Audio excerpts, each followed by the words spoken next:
Hello and welcome to this video on the Kupo open-ended flag kits. One of the grip's responsibilities is non-electric lighting and light modification.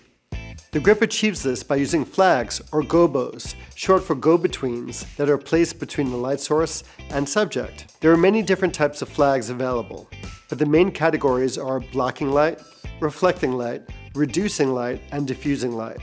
Open-ended scrims have a metal frame with one side open to prevent or reduce the shadows caused by the frame itself. The frame is painted matte black to prevent unwanted reflections and features a 3/8 inch pin for easy mounting in grip heads and grip arms, as they are most commonly mounted on C-stand kits. Let's check out the different types of fabrics to see what they do. We'll start with our solid or black flag. The solid blocks light entirely. The bobinette material reduces light with very little diffusion, if any. The single nets reduce the exposure by about half a stop. The double nets reduce the exposure by about a full stop. The black net reduces light without any ambient bounce, while the white net introduces some ambient bounce or a slight diffusion. Lastly, the silks are used as diffusers. They spread and soften the light to varying degrees. The artificial silk reduces your light output by about 1.5 stops and offers medium diffusion, while the quarter silk reduces your exposure by about half a stop and gives you a light diffusion. The kits consist of a single and double black net, a single and double white net, an artificial silk, and a quarter stop silk that come in a rugged, light-controlled carry bag that features a zipper closure and a carry handle for easy storage and transportation. The kits come in the two most popular sizes, 18 by 24 inches and 24 by 36 inches.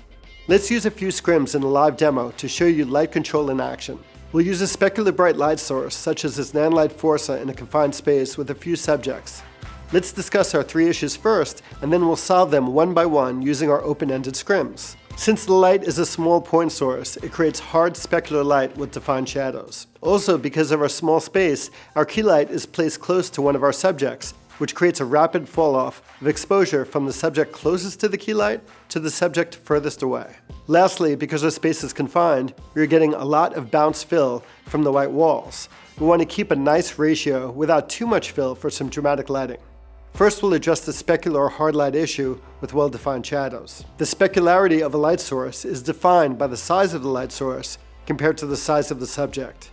The larger the light source is, and the closer it is to the subject, the smoother the transition will be from light to shadow, creating a soft light that hides many flaws.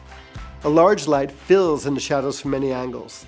Even though the sun is about 1,000,000 times larger than the Earth, it's 93 million miles away, so the only light striking the Earth is direct, creating hard shadows. On an overcast day, the clouds diffuse and scatter the light, making it soft and almost shadowless. To soften the light, we'll project a small point source of our light source, which is about 3 inches in diameter, through a 24 by 36 artificial silk, now making the effective sizes of our light source 24 by 36 inches. Watch as I move this silk in front of the light source. Notice how much better the image looks already? If you look at the setup, you notice the flag is as close as possible to our subject, just out of the camera frame, for the softest light possible. Now we'll deal with the fall-off problem. Why does fall-off exist? Simply, it's because of the change of distance between the light source and the different subjects. As you may already know, due to the inverse square law, every time you double your distance, you lose 2 stops, leaving you with just 1/4 the amount of light. So in this instance, since the silk is only a couple of feet from the subject on the right, by the time we get to the last dude or dudette on the left, that's about 6 feet away, you've already lost about 3 stops of light, or only 1/9 of the light from the silk reaches him or her. The last person is 3 times the distance at 6 feet than the closest person at 2 feet away from the light source. Again, the sun is 93 million miles away, so if you moved a few feet or a few thousand miles closer to the sun produces no fall-off whatsoever, since that change in distance is insignificant in comparison to the 3 times distance increase from the light source to subject in our example. We're going to use 2 double black and double white nets open edge and block the light hitting the closest subject, and we'll use just a single black on the middle subject to even out the exposures for all 3 subjects. Notice how the lighting becomes more even from the closest subject to the furthest?